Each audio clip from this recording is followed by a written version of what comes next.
lagi zaman banget nih dok ngomongin susu ya. Itu sebenarnya ada manfaat nggak sih dok? Susu yang bisa naikin massa otot gitu. Itu sebenarnya apakah bermanfaat? Dan apakah ada efek samping mungkin ke ginjal gitu? Oke, ini pertanyaan menarik sekali, karena ini juga pertanyaan yang rutin ditanyakan oleh misalkan pasien-pasien saya atau misalkan rekan-rekan saya yang juga berkecimpung di dunia gym.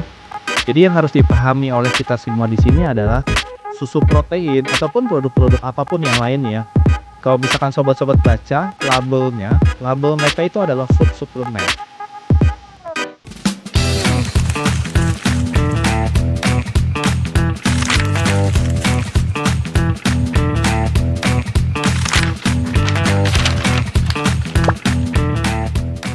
Hai Sobat Medi, selamat datang di podcast MedSense bersama saya Dr. Zila. Dan di podcast MedSense kita bakal ngebahas seputar dunia kedokteran, juga info kesehatan terupdate, dan mengenai juga nih, gimana sih kehidupan seorang dokter. Dan kali ini di podcast MedSense kita kedatangan tamu yang spesial. Beliau tidak hanya dokter spesialis, aktif di organisasi, juga aktif nge-gym. Wow, ini paket komplit banget. Kita langsung aja kenalin, beliau adalah Dokter Clement, spesialis rehab medik. Hai dok, Halo, welcome to podcast MedSense di studionya MedSense. yeah, Welcome. to be here. I'm sure teman-teman sobat medi di rumah juga pasti penasaran gimana sih Dokter Clement gitu ya dok ya. Tadi kita udah ngebahas Dokter Clement ini adalah dokter spesialis, lalu juga aktif di organisasi, aktif nge-gym juga nih dok. Ini gimana nih dok cara membagi-bagi waktunya? Karena banyak banget jadi alasan, aduh aku udah sibuk jadi aku nggak bisa nge-gym nih dok. Silakan dok. Oke, soal pembagian waktu memang akhirnya kita cuma punya 24 jam sehari ya.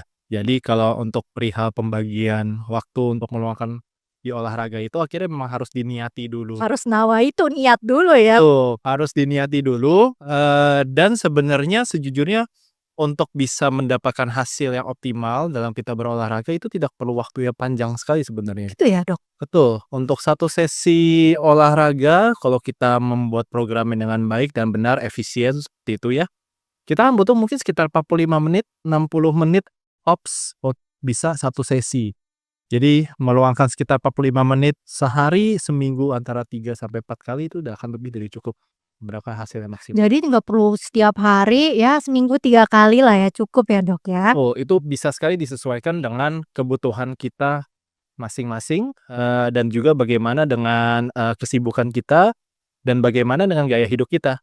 Tentu kan kita juga punya keluarga, punya kehidupan sosial lainnya, dan itu nanti bisa kita atur menyesuaikan, dengan apa yang bisa kita lakukan di periode waktu itu. Betul, sesuai prioritasnya lagi ya dok ya. Betul. Nah tadi juga Sobat Medi udah tahu nih kalau Dokter Clements itu juga merupakan aktif juga nih di organisasi Perosi, yang mana ini kumpulan perhimpunan dokter-dokter osteoporosis Indonesia.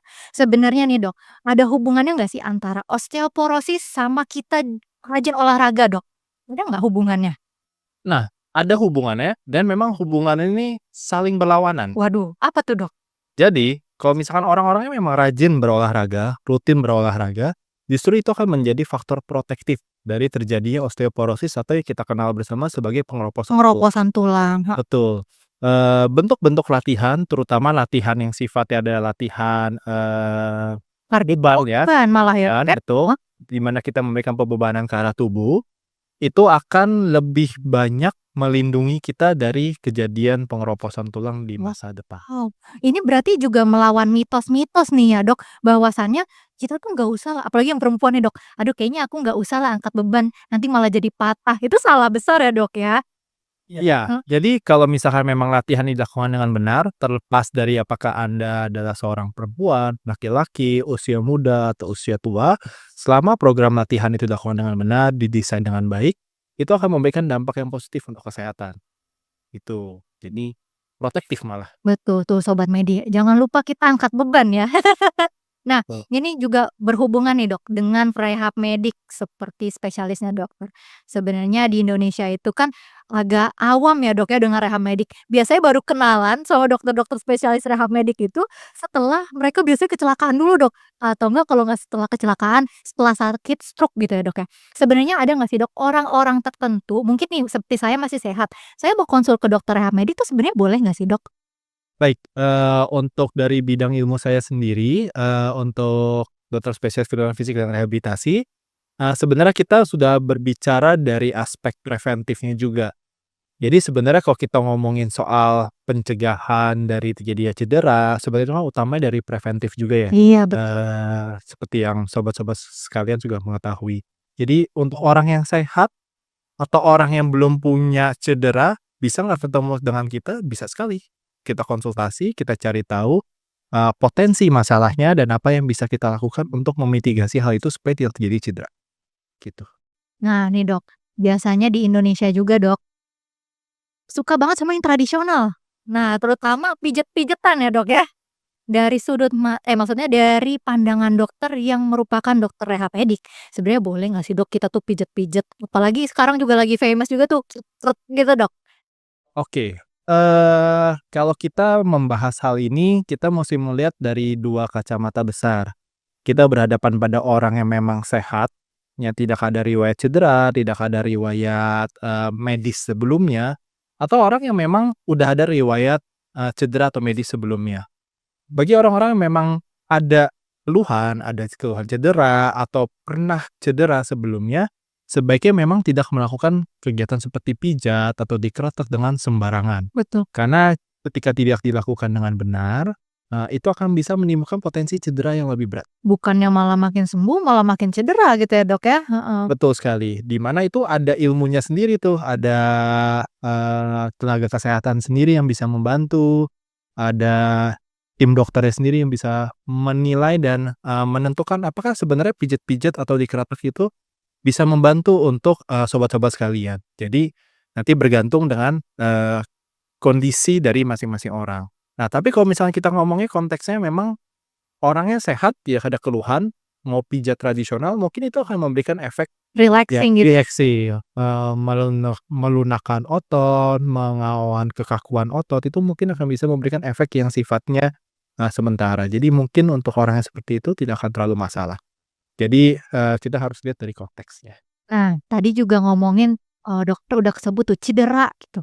Sebenarnya Dok, gimana sih cara awam mungkin pada saat dia mau olahraga tapi takut cedera, ada cara pencegahannya nggak sih Dok? Mungkin pemanasan dulu kah? Pendinginan kah? Gimana Dok tipsnya? Oke, jadi pencegahan cedera itu sebenarnya bukan hal yang, sulit untuk lakukan ya. Tapi, prinsipnya ada beberapa. Satu, jika kita ingin melakukan kegiatan olahraga, pahamilah bahwa kita akan memposisikan tubuh kita dalam suatu kondisi yang menantang. Dan kondisi yang menantang itulah yang membuat tubuh kita beradaptasi agar tubuh kita menjadi lebih sehat, lebih besar, lebih kuat, dan sebagainya. Karena kita akan memposisikan tubuh kita dalam posisi yang menantang, dalam bentuk apapun itu, kita harus memastikan bahwa tubuh kita siap. Jadi, kalau kita ngomongin soal, pencegahan cedera, kita harus memastikan memang kondisi tubuh kita sedang fit. Kalau kita lagi sakit, tentu jangan dulu olahraga. Kedua, kita harus memastikan bahwa memang program yang kita ikuti itu sudah benar. Nggak mungkin kan kita latihan terus setiap hari. Yang ketiga, kita harus pastikan memang kita sudah melakukan pendinginan, pemanasan di awal dan pendinginan di akhir untuk memastikan tubuh kita siap.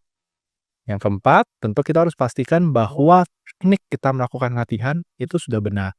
Karena teknik yang salah bisa meningkatkan resiko cedera. Lalu ada hal-hal lain pelengkap seperti itu, misalkan apakah perlengkapan yang kita gunakan itu sudah sesuai atau belum? Apakah peralatan olahraga yang kita pakai itu sudah dipasang dengan benar? Dan banyak hal lainnya. Jadi semua itu harus kita perhatikan supaya tidak terjadi kejadian cedera. Nah Dok, misalnya ternyata pas lagi latihan cedera Dok. Ini sebagai orang awam, apa sih Dok yang harus kita lakukan awal-awalnya Dok sebelum mungkin nanti kita arahkan ke dokter? Baik, kalau kita ngomongin cedera pada saat berolahraga itu sendiri sebenarnya, terdiri dari 2 dua jenis ya. Ada cedera yang jelas sekali, cedera yang sifatnya traumatik. Jadi misalnya kita keseleo atau kita lagi ngangkat beban terus kita ketimpa beban gitu, itu kan cedera yang Betul betul. sangat terlihat sekali ya. Kalau cedera yang sifatnya traumatik seperti itu, memang utamanya adalah kita harus memprotek dulu, kita menjaga, segmen yang mengalami cedera supaya jangan dipakai dulu. Kita istirahatkan, kita kasih compression, kita kompresi dan juga kita bisa balut dengan es. Itu yang kita sebut sebagai price di awal ya. Memang kalau dari yang terbaru ada metode-metode perawatan pertama yang lebih mutakhir seperti Peace and Love atau Polish, tapi price ini sebenarnya yang paling mudah untuk dilakukan bagi orang awam. Tentu yang terpenting adalah jika sudah terjadi cedera dan sudah melakukan hal-hal tadi, langsung cari dan ketemu dengan dokternya. Karena cedera yang dibiarkan begitu saja, kita jadi tidak tahu derajat cederanya seperti apa, kita tidak bisa memberikan pertolongan pertama yang adekuat, dan yang ketiga nanti kita tentu akan berdampak negatif ke pemulihan. Di mana semakin lama kita tunggu sebelum melakukan penanganan yang tepat, nanti pemulihannya nggak akan sebagus kalau penanganannya udah dari awal. Wah, Gitu. oke nih Dok. Ini dari tadi kita udah ngomongin cedera, olahraga, mungkin kita langsung ke next-nya nih, gym ya Dok ya. Iya. Yang mana ini juga suatu hobinya Dokter Clemens, nge-gym. Sebenarnya nih Dok, kan tujuan orang daftar nge-gym itu beda-beda. Ada yang mau naikin otot, ada yang malah kurusin. Sebenarnya ada bedanya nggak sih Dok? Buat naikin massa otot sama malah mau kurusin itu Dok? Tentu ada sedikit perbedaan, tapi secara fundamental kalau kita ngomongin gym di sini, mungkin kita samakan persepsi dulu, berarti gym ini kita berarti, gym komersial ya. Iya, Nah sekarang ini sebenarnya banyak sekali jenis-jenis gym yang kembang. Tapi kalau kita ngomongin gym komersial, berarti banyak kan ada latihan resistance, latihan fleksibilitas, maupun latihan endurance cardio respi. Untuk orang yang ingin mengurangi massa tubuh ya, terutama tentu mengurangi massa lemak ya, atau orang yang ingin menambah massa beban, beban massa otot, massa prinsip latihannya sebenarnya tidak berbeda signifikan. oh gitu ya Dok ya? Betul, karena pada intinya baik itu orang yang ingin mengurangi, beban tubuh, jadi massa lemak yang ingin kita kurangi, ataupun orang yang ingin menambah massa otot, dua-duanya tuh sebenarnya goalnya sama. Yang satu adalah ingin menambah massa otot sebanyak mungkin, yang kedua adalah kita ingin mengurangi lemak tanpa kehilangan massa otot. Tentu kan kalau misalkan nanti kita diet ekstrim nih, kita mau kurangin berat badan, massa lemaknya hilang, tapi massa ototnya hilang, ya sama aja bohong. Kita nggak akan jadi lebih sehat. Benar benar benar benar. Kita malah akan jadi lebih mudah cedera, lebih letih, dan kita akan kehilangan benefit dari, pengurangan dari massa lemak itu. Jadi secara prinsip latihan itu akan sama. Nanti yang akan berbeda adalah dari, pengaturan nutrisi ketika kita menjalankan masing-masing program itu. Kalau kita ingin melakukan suatu bentuk diet mengurangi massa tubuh, massa lemak, tentu kita akan berada di kondisi yang kita sebut sebagai kalori defisit. Kita harus memastikan bahwa jumlah kalori yang kita masukkan ke tubuh kita itu kan lebih sedikit dibandingkan jumlah kalori yang kita keluarkan dalam aktivitas sehari-hari.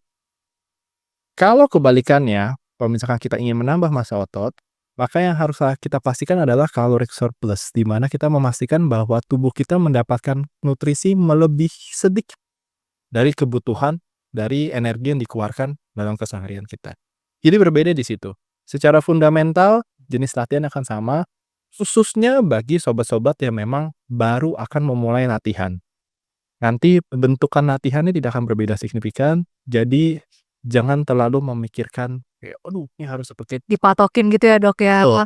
Dijalani saja, nanti tinggal perhatikan komponen dietnya nanti akan berbeda secara fundamentalnya. Nah, berarti Sobat Medi yang mungkin mau nurunin berat badan, jangan malah nggak angkat beban ya Dok ya? Betul sekali. Heeh. Dan buat teman-teman yang mau naikin massa otot, kan berarti menghindari kardio, benar gak sih Dok? Betul sekali. Semuanya harus dijalanin, balik lagi ke kalorinya ya Dok ya? Dietnya, sorry ya, dietnya. Nah, ini tadi juga udah keselibet dikit nih ngomongin diet. Ini lagi zaman banget nih Dok, ngomongin susu ya. Itu sebenarnya ada manfaat nggak sih Dok? Susu yang bisa naikin massa otot itu sebenarnya apakah bermanfaat? Dan apakah ada efek samping mungkin ke ginjal gitu Dok? Oke, ini pertanyaan menarik sekali. Karena ini juga pertanyaan yang rutin ditanyakan oleh misalkan pasien-pasien saya atau misalkan rekan-rekan saya juga, berkecimpung di dunia gym. Jadi yang harus dipahami oleh kita semua di sini adalah susu protein ataupun produk-produk apapun yang lain ya, kalau misalkan sobat-sobat baca labelnya, label mereka itu adalah food supplement. Oh, suplemen berarti ya, Dok, ya? Suplemen, Heeh. ya. Di mana poin pentingnya adalah suplemen. Suplemen itu artinya opsional, jadi dia tambahan. Jadi apakah susu itu bisa membantu, susu protein tentunya dalam kita konteks ini, dia bisa membantu, tapi untuk membantu kita memenuhi target protein misalkan, ya. Tapi kalau misalkan sobat-sobat bisa memastikan bahwa sobat dapat memenuhi kebutuhan protein, sobat-sobat semua sekalian, sehari dalam waktu 1 hari, maka susu itu jadi tidak penting. Begitu pula tadi pertanyaan Dokter Zila bahwa apakah susu mass gainer, untuk menambah beban tubuh itu akan penting sekali untuk orang-orang yang ingin menambah massa otot? Jawabannya adalah tergantung. Kalau memang sobat bisa mencapai target kalori yang harus dicapai per hari, dapat mencapai target protein yang harus dicapai per hari, maka mass gainer atau weight gainer itu jadi tidak penting. Jadi semua nanti kembali ke bagaimana sobat dapat memenuhi kebutuhan sehariannya. Apakah tidak ada tempatnya? Tentu ada. Di mana susu ini adalah salah satu metode yang paling mudah untuk kita memenuhi kebutuhan protein. Biasanya 1 scoop itu mungkin sekitar 20 sampai 30 gram protein, di mana mungkin kalau itu kita ke makanan biasa, itu mungkin sekitar 200 gram. Butuh porsi yang Iya, besar dan gitu ya, Dok, ya? mungkin porsi nggak lebih besar, tapi kan mungkin nyiapinnya lebih ribet. Saat di pagi hari kan, mungkin itu yang akan susah di mana jadi susu ini yang membantu adalah di aspek kemudahan. Kalau berbicara apakah ada resikonya ke ginjal? Ya sekarang pertanyaannya Iya, banyak banget seperti yang nanya kayak gitu, Dok. kalau dari penelitian selama memang sobat tidak memiliki riwayat penyakit ginjal sebelumnya, konsumsi protein dengan dosis yang tinggi itu tidak, ada dampak negatif. Karena memang anjurannya itu tidak melebihi 3,5 gram per kilogram berat badan maksimum. Di mana kalau dari studi yang ada, untuk menambah massa otot sebenarnya hanya dibutuhkan sekitar 1 sampai 1,6 gram per kilogram berat badan. Lebih dari itu akan jadi berlebihan. Jadi selama masih di dalam rentang yang Yang masih normal, aman-aman aja ya, Dok, ya?